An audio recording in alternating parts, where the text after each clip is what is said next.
It's that time again. It's the podcast that takes your personal and professional life to a whole new level. Whether you're selling a product, selling a service, or selling yourself, one thing is for sure. You're always selling for life.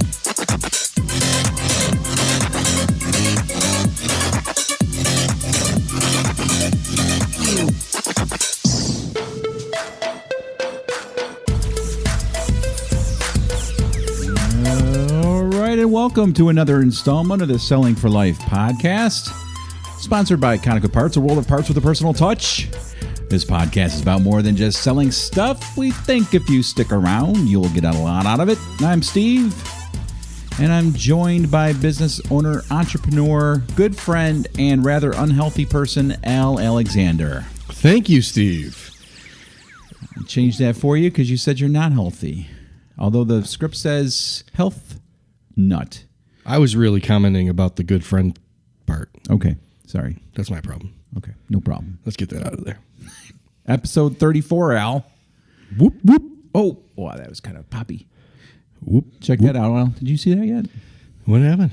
See the Selling for Life podcast YouTube channel? Boy, it looks so fluffy and airy. I like that. It is fluffy heading. and airy. Let me play this for you, see if you like it. Do it. Got a little video trailer. Remember we did this? Oh, yeah. Hey, everyone. Welcome to the Selling for Life YouTube page. Whoop, whoop, whoop. What are we about, Al? Whoop, whoop, whoop. So the Selling for Life podcast is about more than just selling stuff, about more than just selling yourself. We think if you stick around, you'll get a lot out of it. We handle topics like handling objections. We have topics like Negotiating, the mindset of selling, get into a little bit of psychology. the why we do things. The why. So the Selling for Life podcast also isn't exactly I love the way you typical humor selling me. podcast. We have a little bit of fun. Our engagement photos. Okay, that's enough. Okay. So if you want to get ahead in your sales career, listen to the Selling for Life podcast. Give us a few minutes and we think we might just change your life or not. Or not. Probably not. So we now have a YouTube channel. A promo commercial. Little trailer there on the YouTube channel, and we've got a Twitter page that we started and a Facebook page. Trying to get serious. A wise man once told me, said, massive action. Massive action. You know, just take all different angles start attacking things. So we're going to try to push this podcast to the next level. I had a manager that used to say all counts in large amounts. Okay, all counts in large amounts. Was he talking about accounts, like client accounts? No, like all things count. Okay. In large amounts. Okay, very good. Yeah. When you had those accounts back in when you were selling cars, you had, of course, a lot of customers. How many customers did you have when you were selling cars, approximately? I was probably working about 3,000 people. Wow, that's a lot. So you used to, of course, sell a car, and people would definitely call you back, right, with how they're doing, car questions. Did you have that situation a lot? Yeah. Okay. Did you ever have irate people? Absolutely. Oh, yeah? They had problems with the car they bought? Have you ever bought a car, Steve? The problem with that is... It's been a long time, actually. I know. You can kind of either decide certain things. Mm-hmm. I say avoid certain things. Mm-hmm. You can put things on yourself. Yeah. Okay. You could be your own worst enemy. Okay. Yeah. A lot of that stuff can be avoided by just some simple character, integrity, humility. Well, that brings us to the topic of the day, and the topic of the day is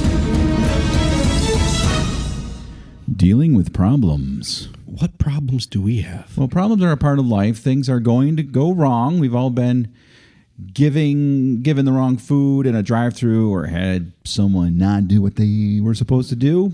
People make mistakes, and so it's a guarantee you're going to be dealing with problems in your life. Sometimes it's the mistakes of others, and sometimes it's a mistake you make. But Al, I suspect that what you were just saying, how we handle the situations is really what is important. So we have some ideas of how you can navigate those problems and even maybe, just maybe, take a mess and turn it into something positive. Al, let's start the discussion about problems, dealing with problems. Take it away. I started out my sales career cutting my teeth on dealing with the problems. After a certain point, I used to love and actually engage in the challenge of converting irate people into what I would say fans of Al. And that was something I kind of, like I said, it was a challenge. I thrived in it. I loved it. And the way I approached it, all right, is the exact same way that you'd approach trying to sell something to someone. Okay. Trying to influence them on something. Right. I'd approach it exactly the same way, use the exact same formula. It's the same formula we use here in, Kind of Quit Parts. Okay. What formula is that, sir? Well, you got to start with, the why. Okay. Then you got to go to the core values. Okay.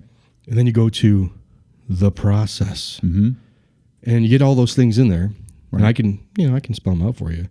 But let's start with the first one. Okay. What did I say the first one was? The why. Mm-hmm. Por qué? Por qué? I like that. Are you Warum? Spanish? German is warum. Man, you're learning German now? Yes, sir. Oh, I'm so proud of you. Why? So when approaching the problem, Okay. the why is important. Okay. Why would you want to help this person Right. solve their problem? Okay. Whose problem is it? It's really both of yours. Exactly. You got to first take ownership of it. Okay.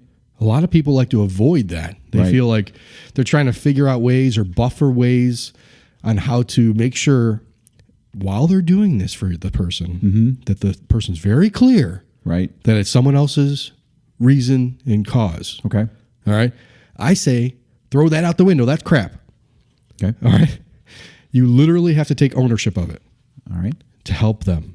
All right. That's tough. Tough You to don't do. Yeah, you don't figure out like blame and things like that. That doesn't solve anything. Right. Unless there's some accounting type of stuff you have to figure out. You investigate a little bit, and stuff like that. But ultimately, I like to just say, hey, I totally understand where you're coming from.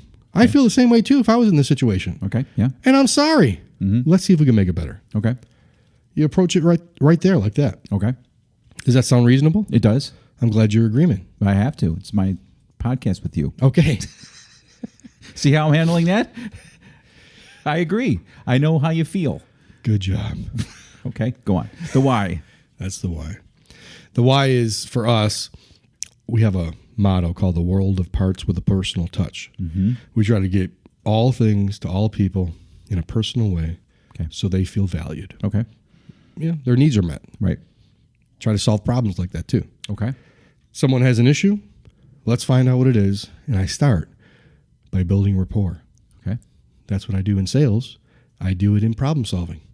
So I try to establish the common ground, the rapport. Okay. Rapport. I start with the understand, the I'm sorry, taking ownership of it, not trying to find the way to pass the buck. Right. I think people respect that. Okay. It puts them in a different posture, and I understand where it's coming from because I've been there too. Okay. Have you ever had a problem, Steve? Absolutely. Let's hear about one. Okay. Sure. Pretty much anytime I go to my local fast food place, they always put the wrong food in the bag. My kids always want burgers with nothing on them, just plain burger and meat. Have you ever had just a plain burger with just meat in the bun? That's horrible. But, I have to go back through the drive-thru. Meat and bread. I got to tell them, listen, you put cheese on this burger, my kid's not going to eat it. And they, I just let them know, it's okay. I know you guys are busy. It's no big deal. Yeah. Just give me some burgers. I don't want you to spit in it, so I don't want to get them upset. Oh, so you're saying from the point of the problem, you're going to approach it very carefully so they don't get pissed at you. Right, because, But you're the customer, dude. Right. Well, it doesn't matter whether I'm on one side or the other. Oh, I see. Yeah. Well, that's interesting. You're saying you get more what do they call it? Get more flies with honey? Yeah. Like I know a guy that's in our office who just automatically just gets upset at everybody for just about anything. One time he got upset at somebody because they looked away from them while they were passing him in, I think it was Home Depot. And the guy said, "Are you kidding me? You're not going to acknowledge me while I'm walking past you?" That must have been Bob. Yeah.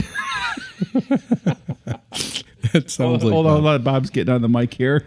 Was that Bob? Hi, Bob. Hey, Bob. They're there to help me out. Right? I needed assistance. I was frustrated. I couldn't find something. Guy walked by me, and averted his eyes so he didn't have to engage a customer. I was mad, and So I did Bob say out loud, blasted him. "Are you kidding me?" Dude. I kept walking. Well, hold on. Let me just describe Bob. Okay, this is a good. Bob is wearing his JCPenney pants. Okay. JCPenney. Yeah. Because I'm the guy in that commercial Because asking they're for pants. jalapeno poppers. he wears there's a cover? I didn't see that on the wears his- website. Didn't have that in your Yelp review. I'll play that commercial here. Tom's my best friend, but ever since he bought a new house, It's a $10 cover? Oh, okay. You can see that on the website. he's been acting more and more like his dad. Come on, guys, jump in. The water's fine. Tom Pritchard. How we doing? Hi there, Tom Pritchard. Can we get a round of jalapeno poppers for me and the boys, please? he has his Joseph A. Banks shirt. All right, only went on sale. And He's looking at his shirt. No, this is actually a little different. in his shop glasses. He looks okay? good. He looks good. He's got his shop Shot glasses. glasses. My bulk pack readers. With, and his shoes are very, I don't know, like intellectual. You know. Okay. Yeah. All right. So I would say you're intimidating to a Home Depot guy. I was probably in my Saturday best. Paint on my pants. A little tear in my shirt. So let's actually use that example, Al, of the best way to handle that, either from the Home Depot, the Wait, poor, what the poor, led into that? The poor 'Cause I thought you- the poor 18-year-old kid that just wants. He to, was a 50-year-old guy. That's what got me burned. He should know better. the poor 50-year-old guy who just lost his wife the week before, and he's working to be able to. Hold on, you're saying there's a reason why he averted his eyes from Bob? Yes, he was. Okay, so there you go. You're approaching people with some, I think, a genuine care, right? That was my why. I genuinely care about people. Whether or not I'm the problem or they're the problem. Is that what you're trying to get at? It can be, yeah. Okay, so I think you get better results by just approaching problems with ownership, with a rational thought that everybody has problems, everybody has a bad day. Right. Let's try to figure it out together. And I think people will come along with you, even if they're irate. Right. If they start with the swearing and they start with the, Right. because you got them at a point that was probably at the height of their aggravation, maybe. Here's the process: establish rapport, connection with them, Right. investigate Okay. the needs, Right. confirm the needs Correct. are correct, that we understand what the actual issues are, Okay.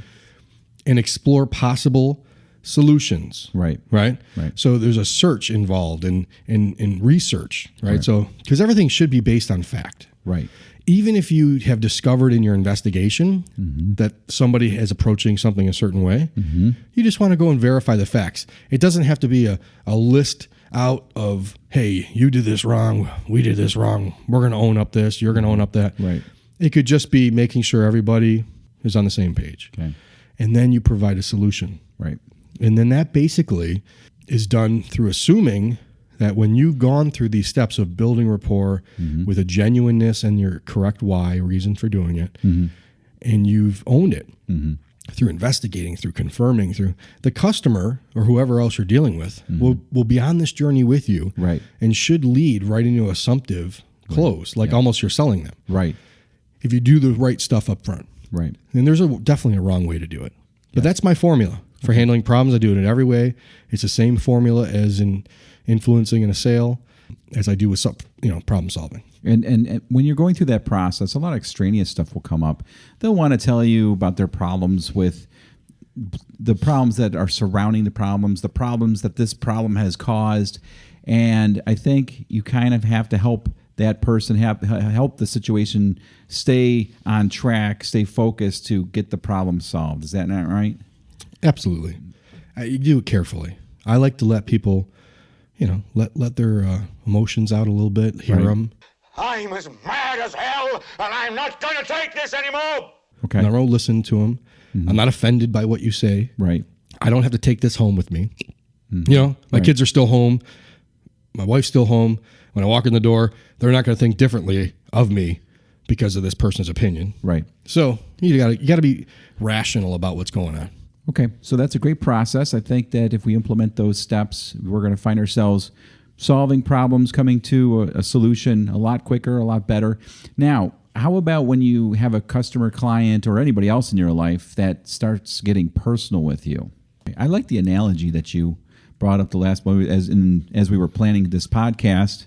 something about a bear. A bear. Took me by surprise that you thought about this when it comes to confrontation. Oh, there's some nuances you're talking about when it comes to the psychology of communicating with people. I think that's what you're talking about. Like Yes.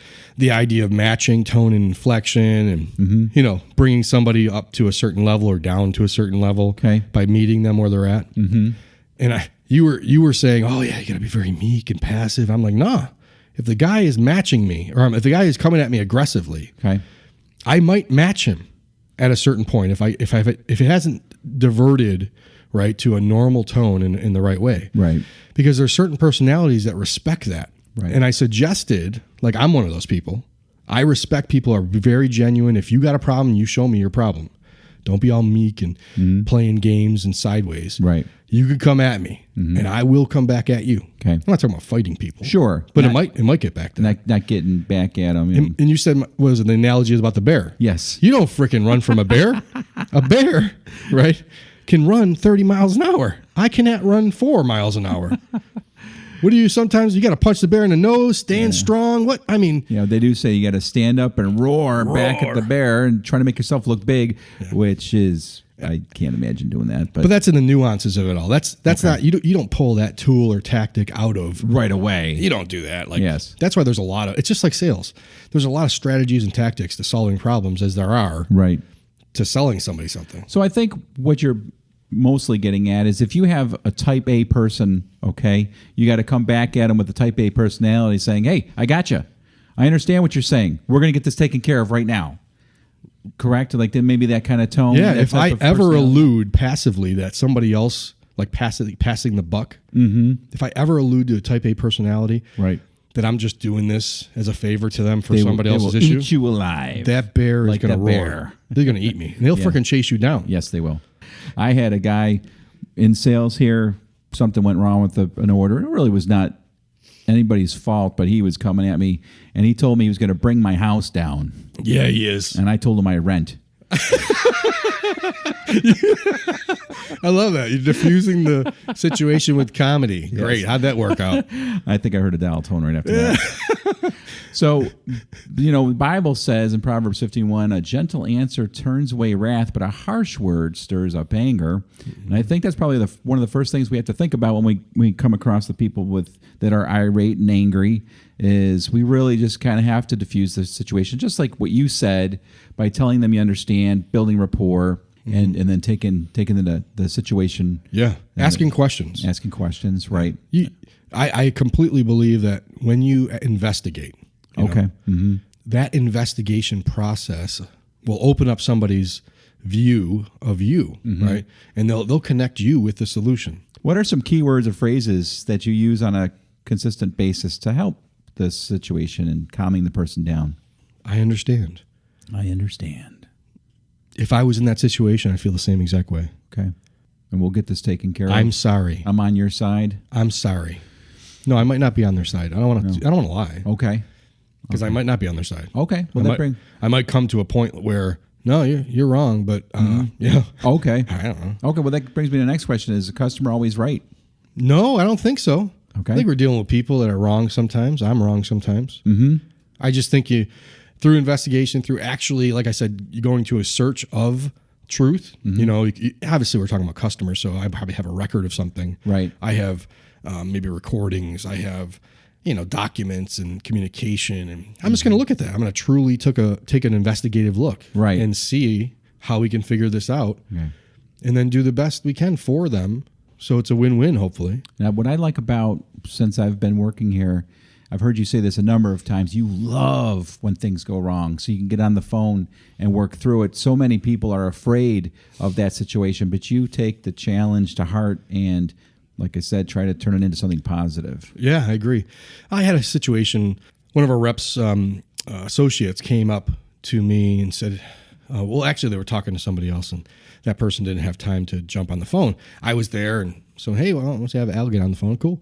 She said, we have to send out the new replacement after we pick up the old part. Right. Okay. So I'm like, okay, cool, got it. Get on the phone. Hey, Mr. Customer, I'm Al, one of the managers here. How can I help you? I hear you got something going on. He tells me about what's going on. I'm like, man, I'm really sorry to hear that. I totally understand where you're coming from. And I ask a couple questions about what he needs and what happened. And in the discovery of just 30 seconds, I said, okay, great. Well, we get this new stuff out to you. Is that what you really need to fix your situation? Yes. Okay, great. Where do you want it shipped to? Okay. All right. And do you want to use a MasterCard or Visa for that? Sounds good. All right, sounds good. And he said, well, what about picking up the other part? And I said, well, you're paying for this new part. Picking up the other part's going to happen, right? Right. And we'll get that paperwork out to you too, and we'll get that picked up and get you refunded. 100% refund. And he was happy with that because he kind of made the mistake, but obviously I'm not going to hold people's money. So here we go. It was a problem solved. When I talked to the associate, how the person called and approached it was very aggravated. Aggressive, yeah. Exactly. It was aggressive.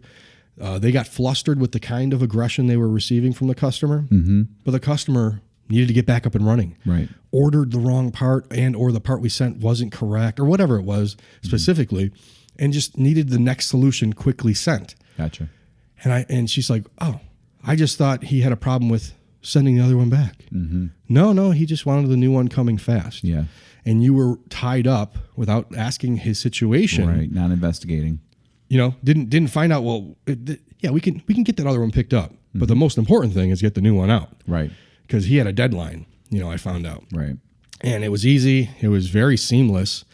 But I just took a different approach. And sometimes you need that. Sometimes you need, to go to having someone look at it in a different way. Now, in that situation, he was very happy. He's bought plenty of parts in the past, and he said, I'll continue to do business with you in the future. And, I said, I apologize. This is literally what I said before I left. What happened here is just a complete misunderstanding of communication between you two. And that happens. You can understand. He said, I get it. And that was it. He agreed that he came off wrong and she came off wrong, and they didn't talk the same language for a few minutes. And, I just interpreted a little bit. Yeah. So that's all sometimes you need to do. All right. Awesome. And that brings us now to the next segment, and that is...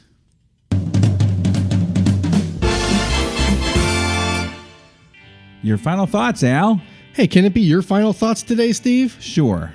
Remember, you're dealing with people. Always dealing with people. And if you keep that in mind, and also remember, people need the same things you do. Understanding, love, help. Just remember that, and I think you'll be fine moving on the rest of the way to solving problems. I don't do that as well as you do, but I hope that was okay. Oh, that's cute. You said people like 15 times. Say people one more time. People! Wow, that's loud. So that's it for episode 34. You can check out our website at sellingforlife.com, and you can also check us out on YouTube, Twitter, and Facebook. So remember, whether you are selling banana tires or you're trying to convince the guy in Home Depot to look at you when you're walking by him, one thing is for sure, you're always selling for life.